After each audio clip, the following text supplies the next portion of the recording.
Baik, Assalamualaikum warahmatullahi wabarakatuh. Kami dari kelompok magang laboratorium klinik lab dengan saya sendiri Gibi Gabriela Wilong dan Syakina Marilanda Aliwa. Hari ini saya akan mempresentasikan tentang rekayasa plat kualitas dan protein untuk memenuhi tugas bioteknologi molekuler dengan dosen pengampu Dr. Anda Yusda Kasalimi, SSI, MSI. Adapun pokok pembahasan yang akan dibahas yaitu rekayasa kualitas tanaman dan protein, modifikasi rasa dan penanaman, manipulasi genetik pigmen bunga, dan tanaman sebagai bioreaktor. Yang pertama, rekayasa plat kualitas dan protein. Asam amino, protein menyimpan benih yang digunakan sebagai sumber karbon dan nitrogen selama perkecamatan biji. Mengandung amino dalam jumlah terbatas asam yang disusun menjadi unit peptida berulang. Seringkali nilai gizi protein ini kurang karena kekurangan satu atau lebih asam amino, biasanya lisin atau metionin, yang penting bagi kesehatan manusia. Komposisi asam amino dari protein menyimpan benih dapat diubah sebagai batas tertentu oleh program pemulihan, tetapi rekayasa genetika strategi juga dapat digunakan. Sebagian besar lupin, biji-bijian legum yang diproduksi setiap tahun di Australia, lebih 800.000 ton digunakan untuk memberi makan sapi, babi, dan ayam. Sayangnya seperti kebanyakan legum biji-bijian lainnya, legum kekurangan metionin dan sitesin. Oleh karena itu, pakan lupin dilengkapi dengan metio 9 untuk memberi hewan pakan yang lebih bergizi tanpa metionin. Kemudian representasi skematis dari jalur biosintetik untuk asam amino berasal dari asam asparat. Tidak semua langkah dan perantara ditampilkan. Penghambat umpan balik ditunjuk oleh garis putus-putus DHDPS, asam dihidrodipikolinik, sintase AK, aspartokinase. Representasi skematis dari vektor plasmid TI yang digunakan untuk mengubah kedelai kacang dan canola dengan gen yang memodifikasi isi lisin mereka. PV5, promotor dari kacang begen faseolin TV3, wilayah terminasi transkripsi dari kacang begen faseolin CTS, wilayah pengkodean untuk peptida transit kloroplas dari subunit etil karboksilase bifosfat ribulasa DPA gen dari Crinebacterium yang mengkodekan DHDPS yang tidak peka terhadap lisin CM4 versi mutation dari E. coli, lisin C gen yang mengkode AK lisin sintetif kiri dan kanan batas TA-DNA masing-masing ditunjuk oleh LB dan RB. Kemudian yaitu lemak. Asam lemak tak jenuh ganda yang khas dari minyak biji tumbuhan mengandung ganda ikatan yang dipisahkan oleh metilen CH2. Minyak canola dianggap sebagai salah satu yang paling sehat dan bergizi minyak yang dapat dimakan. Pada tahun 1989, minyak canola mendapat penghargaan dari American Health Foundation sebagai produk kesehatan tahun ini. Canola berasal dari biji yang mungkin mengandung asam uresat hingga 40%, namun mengikuti lebih banyak dari 40 tahun pemulihan konvensional. Menurut definisi canola, untuk bisa ada hyalouronic acid mengandung kurang dari 1% asam uresat. Beberapa laporan memilikinya terkait asam urosat dengan berbagai kanker dan penyakit jantung, dan maksimal 18 mol sebagai glukosinolat. Respon metabolit sekunder mungkin untuk rasa pahit atau tajam dari banyak makanan umum seperti mustard dan lobak per gram dalam biji utuh. Kemudian vitamin E, sejumlah besar bukti menunjukkan bahwa makanan itu kenyal mention dengan antioksidan vitamin E yang larut dalam lemak. 400 international unit atau sekitar 250 mg dari RRR atau kolesterol setiap hari menghasilkan penurunan risiko penyakit kardiovaskular dan kanker, membantu kekebalan tubuh fungsi, dan mencegah atau memperlambat sejumlah penyakit degeneratif di manusia. Minyak yang diekstraksi dari biji memiliki kadar yang relatif tinggi. Kemudian besi, Organisasi Kesehatan Dunia memperkirakan bahwa kekurangan zat besi mempengaruhi sekitar 30% dari populasi dunia dan sangat bermasalah di mana diet berbasis sayuran adalah sumber makanan utama. Meskipun sejumlah tanaman kaya zat besi, penyerapan zat besi ini sering dicegah oleh asam fitat yang ada di banyak tanaman. Sebagai langkah awal menunjuk mengembangkan tanaman pangan dengan kadar besi yang cukup untuk mencegah defisiensi besar CNC anemia. Para ilmuwan merekayasa tanaman padi untuk mengekspresikan Prochylaetes viridis adalah protein menyimpan besi yang ditemukan di hewan, tumbuhan, dan bakteri yang membawa hingga 4.500 atom besi di pusatnya rongga yang berbentuk dari interaksi 24 ferritin monomer unit. Selanjutnya, modifikasi rasa dan penampilan tanaman pangan. Mencegah perubahan warna. Perubahan warna buah dan sayuran pasca panen merupakan masalah besar bagi industri makanan. Kurangnya penerimaan makanan yang berubah warna, representasi skematis dari biosintesis asam fitat oleh 6 reaksi yang dikatalisis oleh enzim terpisah dari glukosa 6-fosfat dan menyimpan selanjutnya dari asam fitat dalam vakuola menyimpan protein enzim yang dianggap bertanggung jawab untuk langkah awal perubahan warna buah dan sayuran. Oksidasi monofenol dan hydifenol untuk hydroquinone adalah oksidasi polifenol. Enzim yang dikode nukleus ini dengan berat molekul sekitar 59.000 terlokalisasi dalam kloroplas dan membran mitokondria. Selanjutnya, rasa manis. Monelin adalah dimer dengan rantai A dari 45 residu asam amino dan rantai B dari 50 residu. Rantai disatukan oleh ikatan non-kovalen yang lemah. Sayangnya, fakta bahwa monelin terdiri dari dua rantai polipeptida yang terpisah membatasi kegunaannya sebagai pemanis karena mudah dipisahkan atau dinaturasi, dan akibatnya kehilangan rasa manisnya ketika dipanaskan selama memasak atau terkena asam, misalnya jus lemon atau cuka. Juga membutuhkan untuk mengkloning dan mengekspresikan dua gen terpisah secara terkoordinasi, mempersulit upaya untuk menghasilkan protein baik pada tanaman transgenik maupun mikroorganisme. Untuk menghindari masalah ini, gen monelin yang mengkode rantai A dan B sebagai peptida tunggal disintesis secara kimiawi. Selanjutnya ada pati. Enzim ADP glukosa pirofosforilase mengkatalisis transfer ADP dari ATP ke glukosa 1-fosfat untuk membentuk ADP glukosa. Enzim sintase pati mengkatalis transfer glukosa dari ADP ke glukosa ke ujung rantai glukan yang sudah ada sebelumnya, yang merupakan versi pendek dari rantai amilosa melalui hubungan alfa 1,4. Percabangan dapat terjadi dikatalisis oleh enzim percabangan pati.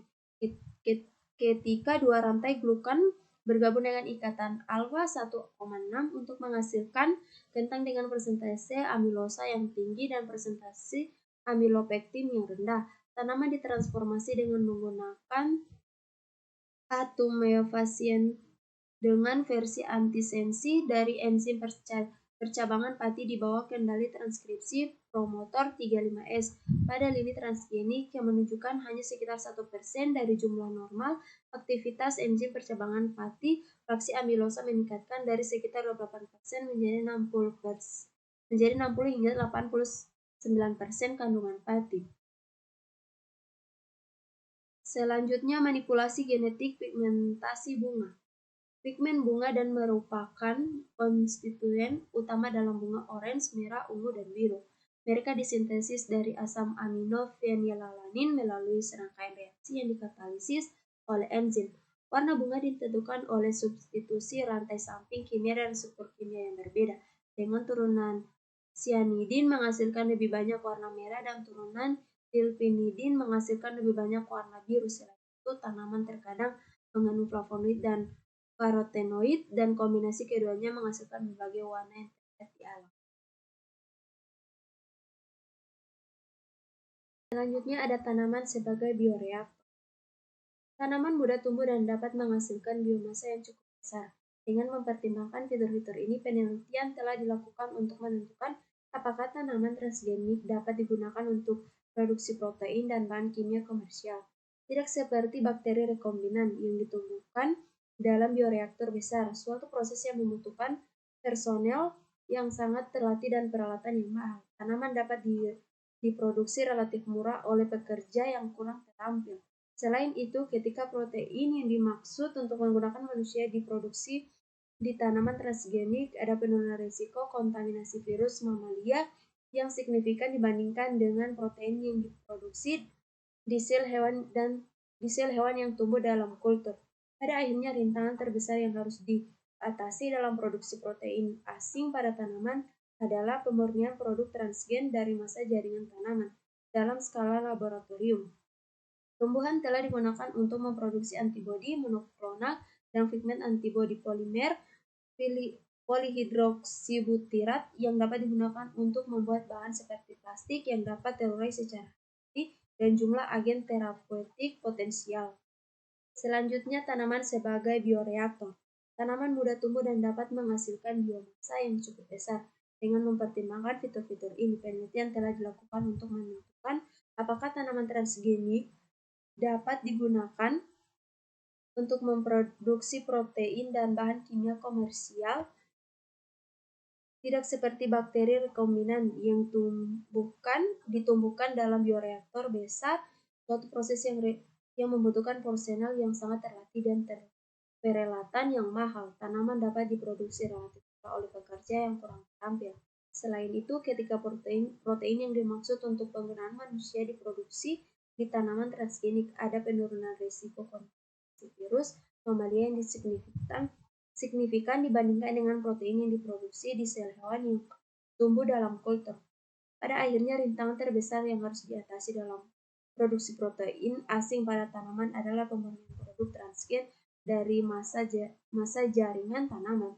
Dalam skala laboratorium, tumbuhan telah digunakan untuk memproduksi antibodi monoklonal dan fragmen antibodi polimer polihidroksibutirat yang dapat digunakan untuk membuat bahan plastik yang dapat terurai secara hayati dan jumlah agen terapat potensial dan antivaksin.